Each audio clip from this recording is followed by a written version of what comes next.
जय श्री माता जी। हम सब श्री माँ की प्रतिमा की ओर देखेंगे और नमस्कार करेंगे। अपने दोनों हाथ गोद में श्री माँ की बिंदी की ओर देखेंगे और प्रार्थना करेंगे।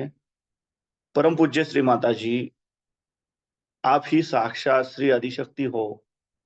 आपकी परम कृपा में, आपके निर्मल चरणों में ध्यान करने की अनुमति हम सबको प्रदान कीजिए।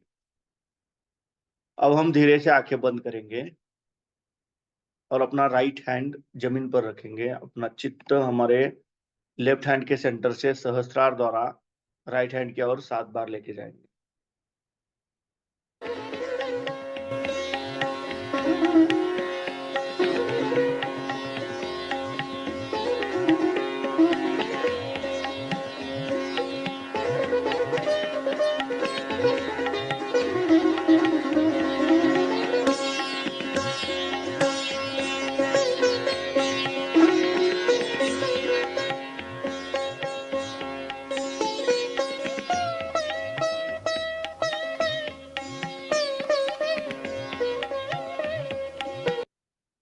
हमारे लेफ्ट साइड में ईड़ा नाड़ी है और ईड़ा नाड़ी की देवता साक्षात श्री महाकाली है। हम श्री महाकाली साक्षात का मंत्र कहेंगे। ओम तमेव साक्षात श्री महाकाली साक्षात श्री आदिशक्ति माताजी श्री निर्मला देवे नमो नमः। परम पूज्य श्री माता जी, आपकी परम कृपा में कृपया हमारे ईड़ा नाड़ी के सभी दोष, सभी बाधाएं इस राइट हैंड द्वारा पृथ्वी तत्व में समर्पित कर लीजिए और हमारी इच्छा शक्ति शुद्ध एवं निर्मल बनाइए, जागृत बनाइए। अब हम अपना राइट हैंड अपने गोद में रखेंगे और लेफ्ट हैंड आकाश तत्व की ओर करेंगे। अपना संपूर्ण अटेंशन हम अपने राइट हैंड के सेंटर से धीरे धीरे सहस्त्रार द्वारा लेफ्ट हैंड की ओर 7 बार लेके जाएंगे।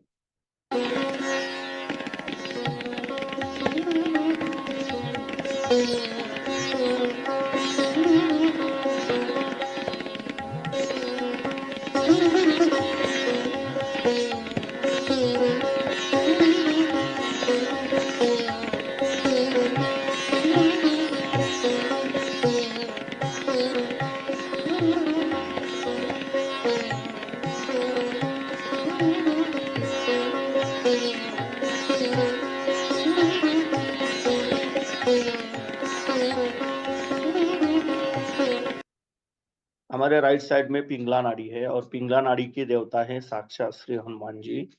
हम श्री हनुमान जी साक्षात मंत्र कहेंगे। ओम तमेव साक्षात श्री हनुमान जी साक्षात श्री आदिशक्ति माता जी श्री निर्मला देवे नमो नमः। परम पूज्य श्री माता जी, आपके परम कृपा में कृपया हमारे पिंगला नाड़ी के सभी दोष, सभी बाधाएं, हमारे राइट साइड के सभी प्रॉब्लम्स इस लेफ्ट हैंड द्वारा आकाश तत्व में समर्पित कर लीजिए और हमारी क्रिया शक्ति शुद्ध एवं निर्मल बनाइए, जागृत बनाइए।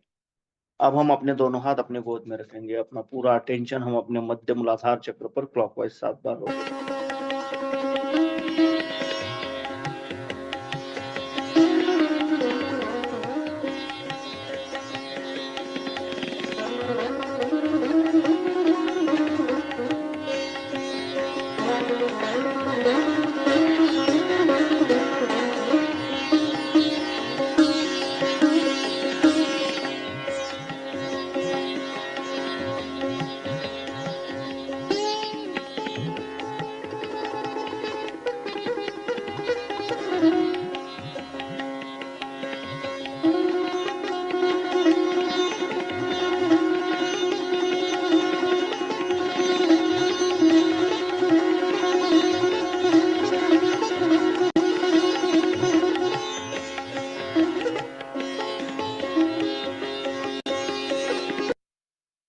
परम पूज्य श्री माता जी, आप ही साक्षात श्री निर्मल गणेश हो।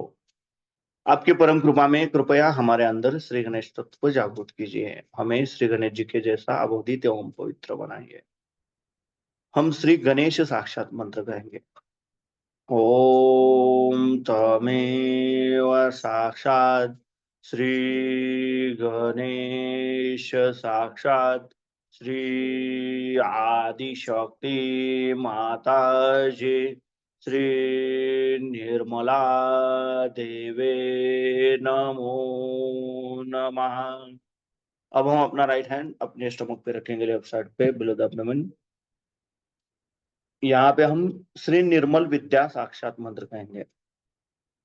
ओम तमेव साक्षात श्री निर्मल विद्या साक्षात श्री आदिशक्ति माता जी श्री निर्मला देवे नमो नमः।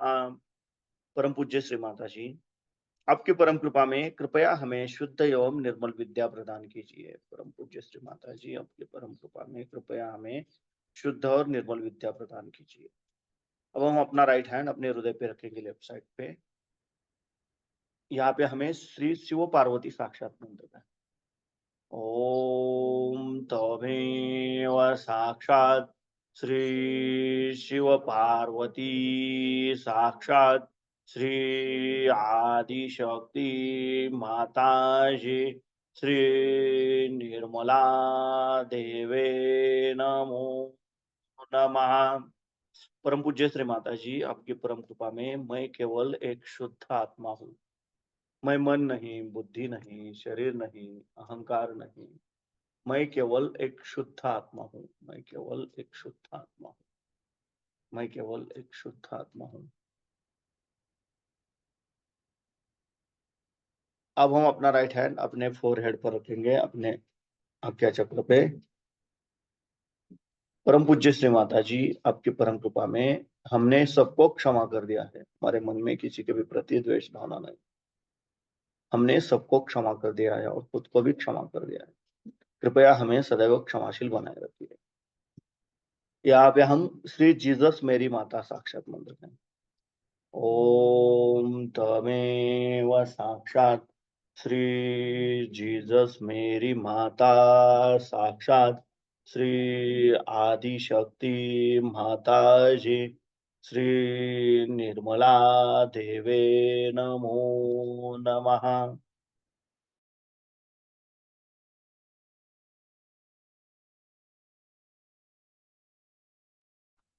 अब हम अपना राइट पाम अपने सहस्रार पे रखेंगे और धीरे धीरे क्लॉकवाइज 7 बार रोटेट करेंगे।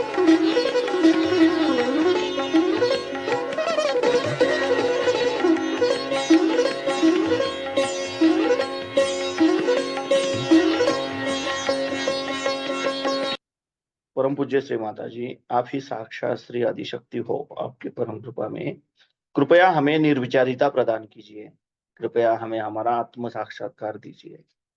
अब हम अपने दोनों हाथ अपने गोद में रखेंगे, अपना पूरा चित्त हमारे दोनों हाथों के सेंटर पर केंद्रित करेंगे और इसी अवस्था में हमें श्री माँ की अमृतवाणी सुननी है। निर्विचारता में हम श्री निर्विचारिता साक्षात मंत्र कहेंगे।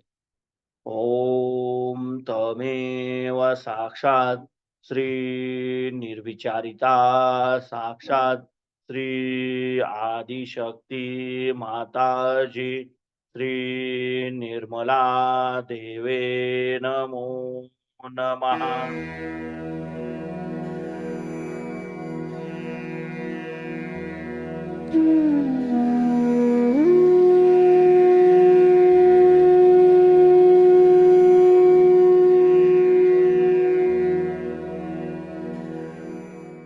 जैसे मैंने कल कहा था कि काम करने पे लग गए तो काम ही कर, यही कहो। सत्वगुण पे थे असल में बहुत पहले, तमोगुण की ओर गए क्योंकि हम लोग अब डेवलपिंग बन गए हैं, तो अब रजोगुण पे आ गए। जब हम रजोगुण पे आ गए हैं तो मकाने बनाने हैं, बड़े बड़े महल खड़े करने हैं, कारखाने खोलने हैं, देश में बहुत सा प्लास्टिक लाना चाहिए। अभी थाली में खाना खा रहे हैं, फिर प्लास्टिक में खाएंगे, बाद में पेपर में खाएंगे। डेवलपमेंट हम लोग जो कर रहे हैं अपना, इस वक्त आदमी अतिकर्मी हो जाता है। बहुत ज्यादा कर्म करने लगता है, तब उसके अंदर स्वयं ही संतुलन बिगड़ जाता है, बैलेंस बिगड़ जाता है। उसकी एक विचित्र सी व्यवस्था अपने कुंडलिनी योग में बनाई हुई, जो स्वाधिष्ठान चक्र कुंडलिनी में अक्सर मार्ग में है, जिस चक्र से कुंडलिनी गुजरती है, जिस चक्र के कारण सारी सृष्टि की निर्मिति हुई, आकाश के ग्रह गोल सारे तारे जिस चक्र के मारे इस संसार में आए, उस चक्र का स्थान हमारे भी अंदर पेट में है। यह चक्र नाभि चक्र से निकल के और उसके चारों तरफ हर एक एंगल में चलता है, आगे पीछे भी हो सकता है। जैसे कमल की डेट होती है उस तरह वो लचीला होता है। उसके ऊपर, उस चक्र के ऊपर श्री ब्रह्मदेव का स्थान है और उनकी पत्नी, या उनकी पत्नी तो नहीं कहना चाहिए क्योंकि वो कुमारिका ही रहती है हमेशा, उनकी सहचरी जो है वो सरस्वती, या कहना चाहिए उनकी शक्ति जो है वो सरस्वती है। इस चक्र को मनुष्य के अंदर भी हम लोग बाहर से देख सकते हैं, इसे आंख से हम नहीं देख सकते, लेकिन इसका जो जड़ रूप है, इसका जो ग्रोस रूप है, उसे डॉक्टर लोग आउटिक प्लेक्सस कहते हैं। इस चक्र में 6 पंखुड़ियां हैं, उसी प्रकार आउटिक प्लेक्सस में भी 6 सब प्लेक्सस हैं। लेकिन डॉक्टर लोग इस बात को नहीं मानेंगे जब मैं कहूंगी कि इस चक्र का मुख्य कार्य ये होता है कि पेट में जो मेद है, जो फैट है, उसको मेंदू माने अपने मग्स जिसे कहते हैं या जिसे आप ब्रेन कहते हैं, उस ब्रेन के सेल्स का रिप्लेसमेंट करना। यहाँ का जो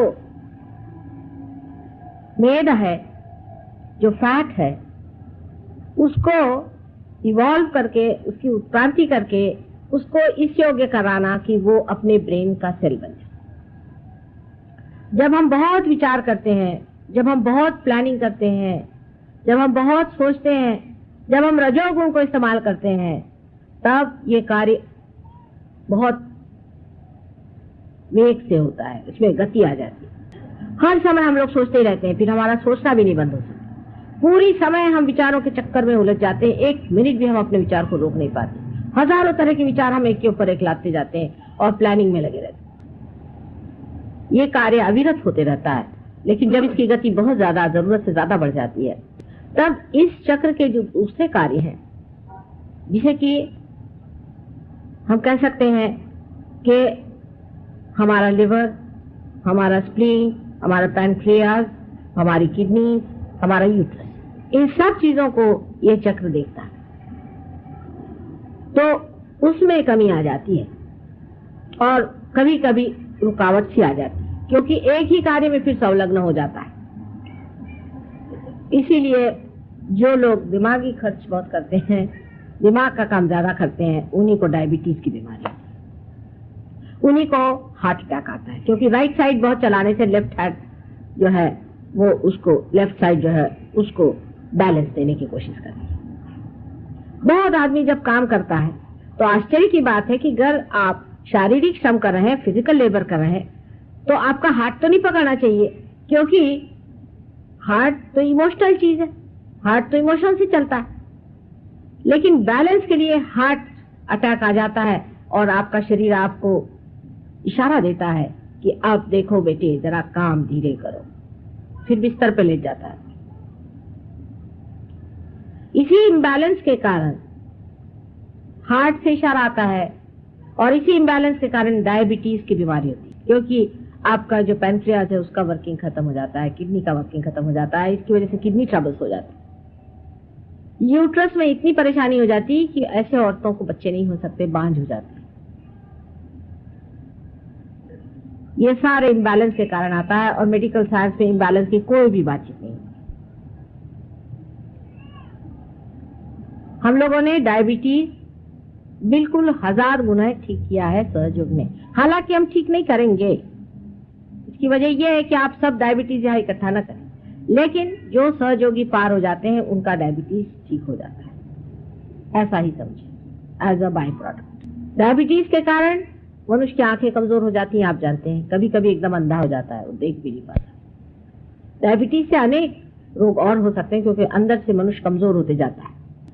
किडनी में यूरिया बढ़ जाना और इसी प्रकार के जितने भी लेफ्ट साइड की बीमारियां हैं वो राइट साइड के अतिक्रम से होती है। और फिर विचार का भी ऐसा हो जाता है कि जब मनुष्य विचार को अत्यंत जोर से गतिवेग से करता है तो उसके ब्रेन में भी एक तरह का मोमेंटम बन जाता है, माने वो फिर उसे रोक नहीं पाता और वो इस कदर बेतहाशा पागल की तरह सोचने लग जाता है कि अब वेस्ट में इस तरह के अनेक लोग हैं। इसीलिए जहां पर कि रजोगुण अतिशय पे पहुंच गया, जहां रजोगुण बिल्कुल उसके अंतिम एक्सट्रीम पे पहुंच गया, वहां पर लोग अब ड्रग्स लेने लग गए। वैसे भी रजोगुणी शराब पीते हैं अधिकतर। रजोगुणी इसलिए शराब पीते हैं क्योंकि उनको लगता है इससे कुछ बैलेंस आता है, एस्केप है।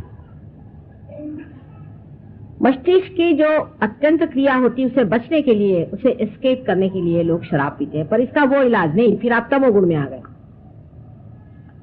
और जितने अति से आप दूसरी अति पे पहुंच जाइए तो फिर उतनी ही अति से आप फिर उसी अति पर पेंडुलम के जैसे दौड़ते रहे। एक अतिशयता अगर आपने ले ली तो आप दूसरे अतिशयता पे पहुंचते हैं। तो जब आपने अतिशय एक तरह से नशा चढ़ा लिया काम करने का, अति काम करने का, तो उन देशों में जहां की अत्यंत ज्यादा प्लानिंग हो गई, हर एक चीज जहां पर बिल्कुल रजोगुण की अति हो गई है, वहां अब आपको यंग लड़कों में 30 साल के नीचे बच्चों में, या समझ लीजिए 35 साल के नीचे लोगों में, आपको 100 में 2 या 3 ऐसे मिलेंगे जिन्होंने ड्रग्स अभी तक चखी नहीं। सोचिए आप, सोचिए कितनी हद हो गई वहां पे। और कम से कम 30% लोग वहां ऐसे हैं जो रेगुलरली, इसमें के रेगुलरली जिसको कहते हैं ड्रग्स लेते हैं। 13 साल की उम्र से लोग वहां ड्रग्स लेना शुरू कर दिया, एस्केप हो गया शुरू।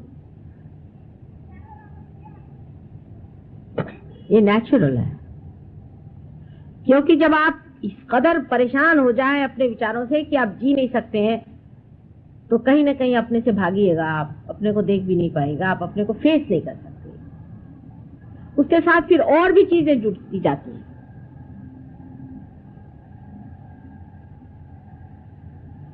उसके बाद जो सेक्स वगैरह की बातें हैं वो भी उसी का बैलेंस है। किसी भी अतिशयता पे जाने पर दूसरी अतिशयता जीवित हो जाती है और वो इतनी बुरी तरह से आपको खींचती है कि फिर वो उधर की अतिशयता फिर आपको दूसरी साइड में फेंकते रहती है। इसी उधेड़ बुन में, इसी दौड़ धूप में मनुष्य कोलैप्स हो जाता है, मनुष्य खत्म हो जाता है। और इसीलिए वहां पर इस कदर आत्महत्याएं हो रही हैं। और लोग समझते नहीं कि जहां इतना एफ्लुएंस आ गया, जहां इतनी सुबत्ता आ गई, वहां लोग क्यों मर रहे हैं। उनके बच्चे हैं, वो अपने माँ बाप को छोटी उम्र में छोड़ देते हैं। बुढ़े लोग अनाथालय में पड़े हुए, छोटे बच्चे अनाथ बने हैं। शादियां एक एक आदमी 10-10 बार करता है, उसमें भी इतनी विकृति। मैंने कल आपसे बताया कि कितने विकृत हो गए, यानी उनकी विकृति की हद हो गई।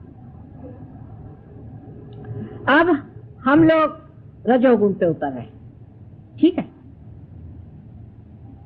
लेकिन उसकी भी मर्यादाएं बांधनी पड़ेगी। इसीलिए हमारी मर्यादाएं बांधने के लिए मर्यादा पुरुषोत्तम श्री राम रजोगुण के ऊपर में रखा दिए गए कि अपनी मर्यादाएं बांधनी पड़ेंगी। हम लोगों का सारा जीवन ही मर्यादाओं में बंधा हुआ है, लेकिन रजोगुण की जब जोरी चढ़ती है तब मर्यादाएं बुरी तरह टूटती हैं। अब आप डेवलपिंग कंट्रीज हो रहे हैं, तो आप डेवलपिंग जब आपने शुरू कर दिया आउट ऑफ प्रोपोर्शन, तो आपने कह दिया कि साहब हमने गरीबी हटा रहे हैं इसलिए हम डेवलपिंग कर रहे हैं। लेकिन अगर आपने 1 रुपया भी ज्यादा अपने नौकर को दिया और वो अगर शराब या सिगरेट पीने लग गया तो गरीब नहीं, खत्म हो गया, उसकी गरीबी खत्म हुई वहां।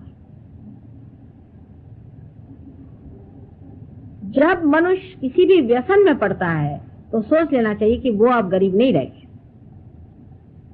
व्यसनाधीन तभी आदमी होगा कि जब उसके पास थोड़ा एक्स्ट्रा पैसा हो। इसका मतलब ये नहीं कि किसी को गरीब रखा जाए, ये मैं नहीं कह रही। इसका मतलब ये है कि जब तक मनुष्य के अंदर ऐसी कोई घटना घटित नहीं होती है जिसके कारण उसका जो कुछ भी मटीरियल डेवलपमेंट है, जड़ डेवलपमेंट है, उसका असर उसके मानवता के साथ लगे। माने मनुष्य जो है वो बड़ा रईस हो जाए, बहुत पैसे वाला हो जाए, तो जरूरी नहीं है कि वो बड़ा शरीफ आदमी हो जाए। हो सकता है उससे बढ़ के दुष्ट कोई ना हो। अगर कोई बड़ा विद्वान और पंडित हो जाए तो जरूरी नहीं है कि ऐसा मनुष्य कोई बड़ा भारी धर्मात्मा हो जाए। बिल्कुल जरूरी नहीं है। उससे बढ़ के कुरूप कोई नहीं होगा। सुनते हैं जो माफिया वाले हैं, उनके जो साहबजादे हैं, उन्होंने ऑक्सफोर्ड यूनिवर्सिटी, कैम्ब्रिज यूनिवर्सिटी और जॉन हॉपकिंस यूनिवर्सिटी सब जगह से एमए पास किया हुआ है। और आजकल धंधा क्या करते हैं, माफिया के लीडर के लड़के हैं और सबका मर्डर करते थे। तो उस मार्ग का जरूर अवलंबन करें जिससे मनुष्य का संबंध उसके मानवता के केंद्र आत्मा से हो जाए। अगर उसका उस केंद्र से संबंध स्थापित नहीं हुआ तो आप उसका कितना भी डेवलपमेंट कर दें। हम आपको उदाहरणार्थ बताते हैं, हमारे यहाँ शिपिंग कॉरपोरेशन में सब ड्राइवरों की तनख्वाहें बढ़ाई, उनको एक एक को 1000 रुपए तनख्वाह मिलने लगे। थोड़े दिन में उनकी सबकी पत्नियां आई और कहने लगे कि माता जी, साहब ने सबकी तनख्वाह क्यों बढ़ा दी। मैंने कहा क्यों? पहले 400 कमाते थे तो सुख में थे, अब सब लोग शराब पीने लगे और इन लोगों ने औरतें रख ली हैं और अब गुत्ते पे पड़े रहते, घर पे आते ही रात भर। पहले बेहतर थे, 400 तक तो वो लोग बैलेंस कर पाए, उसके बाद जरा सा ज्यादा पैसा हो गया, शराब को गुत्ते मिला। इसका मतलब बिल्कुल ही नहीं है कि उनको 400 ही दिया जाए, पर उनको वो बैलेंस दिया जाए जिसके कारण वो उस लक्ष्मी को संवार सके। नहीं तो पैसे वाले हो जाएंगे राक्षस, पर लक्ष्मीपति नहीं। इसका कनेक्शन हमारे अंदर से उस आत्म तत्व से जुटना चाहिए जिससे मानवता पनपती है। जब तक ये कनेक्शन नहीं होगा सारा आपका एजुकेशन बिल्कुल व्यर्थ है। इसीलिए सूरदास जी ने भी कह दिया कि सूरदास की सभी अविद्या दूर करो नंदलाल। सारा एजुकेशन करके भी जब तक आपने आत्म तत्व का प्रकाश उस एजुकेशन पे नहीं लिया तो आपका एजुकेशन भी व्यर्थ हो जाता है, उसका कोई भी अर्थ नहीं लगता। इसलिए अत्यंत आवश्यक है कि आप अपने आत्म तत्व को पाएं, तब आपको हर एक चीज का अर्थ लगेगा। जो ये सातों चक्र हैं आपके अंदर, यही वो मानवता के अनेक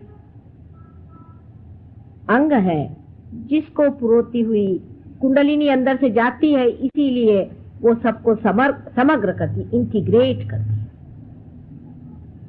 जब कुंडलिनी इन सब से गुजरती है तो इन सब तत्वों पर चलती हुई, तत्व को इंटीग्रेट करती हुई आपके आत्म तत्व पे पहुंचती है, और तब आत्मा का जो प्रकाश है इन चक्रों पे गुजरता हुआ जाता है और मनुष्य समझ लेता है कौन सी चीज ठीक है और कौन सी गलत है। क्योंकि अगर आप कोई गलत काम करना चाहेंगे तो आप नहीं कर सकते, फिर मुश्किल हो जाएगा। उसकी वजह यह है कि आपके अंदर एक नई चेतना आ जाती है, जिसे वाइब्रेटरी अवेयरनेस कहिए, जिसे चेतनात्मक अवेयरनेस कहें। आप कह सकते हैं कि जिसे आप चैतन्यमय चेतना कहें। उस चेतना के प्रकाश में आप समझ सकते हैं कि ये चीज अच्छी है कि बुरी है। अगर आपने कोई बुरा काम किया, आपके वाइब्रेशन से एकदम रुक जाएंगे। आप अगर वाइब्रेशन से पूछे कि फला आदमी शरीफ है या बदमाश है, अगर आपके वाइब्रेशन रुक गए तो समझ लीजिए कि बहुत निहायत शैतान आदमी। यही वाइब्रेशंस की वजह से आप समझ पाइएगा कि परमात्मा है या नहीं। जितने आपके बुनियादी प्रश्न है, एब्सोल्यूट क्वेश्चंस है, उसका जवाब आपको इन्हीं चैतन्य की लहरियों से मिल सकता है। कोई चीज सत्य है या असत्य है, ये जानना इस कलयुग में बहुत ही कठिन है। कारण हम लोग इस कंफ्यूजन की वजह से, इस कोलाहल की वजह से बिल्कुल ही अपरिचित हो गए हैं किसी भी संवेदना से, किसी भी सेंसिटिविटी। और इस वक्त कर ये सेंसिटिविटी जो सूक्ष्म और अति सूक्ष्म सेंसिटिविटी है, संवेदना है, जब आपके अंदर आ जाती है तो आपको चाहिए कि आप इसको जमाएं।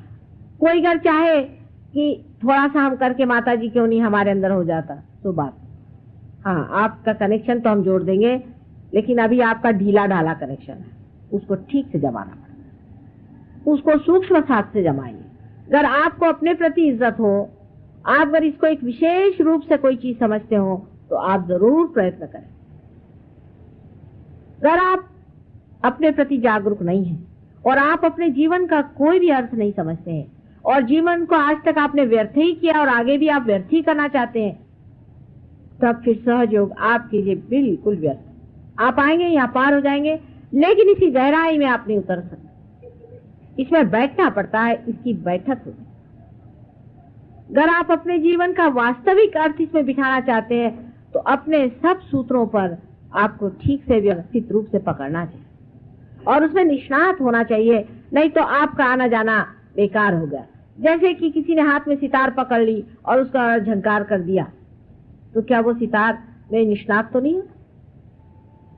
लेकिन मनुष्य कलयुग में अपने जीवन के प्रति जागरूक नहीं है, उसको अपने प्रति सम्मान नहीं, वो अपना सम्मान नहीं कर पाता, उसको अपने प्रति प्रेम नहीं है, उसमें आत्मसम्मान नहीं है, तभी वो अपने जीवन के हर एक क्षण को व्यर्थ किए चला जाता है।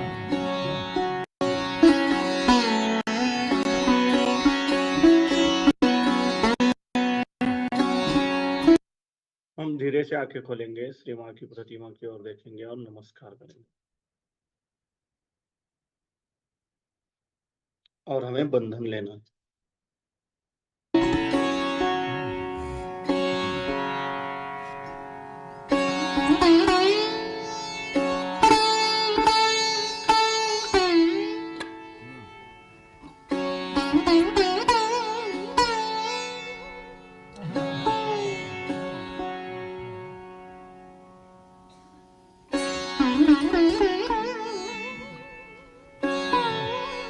जय श्री माता।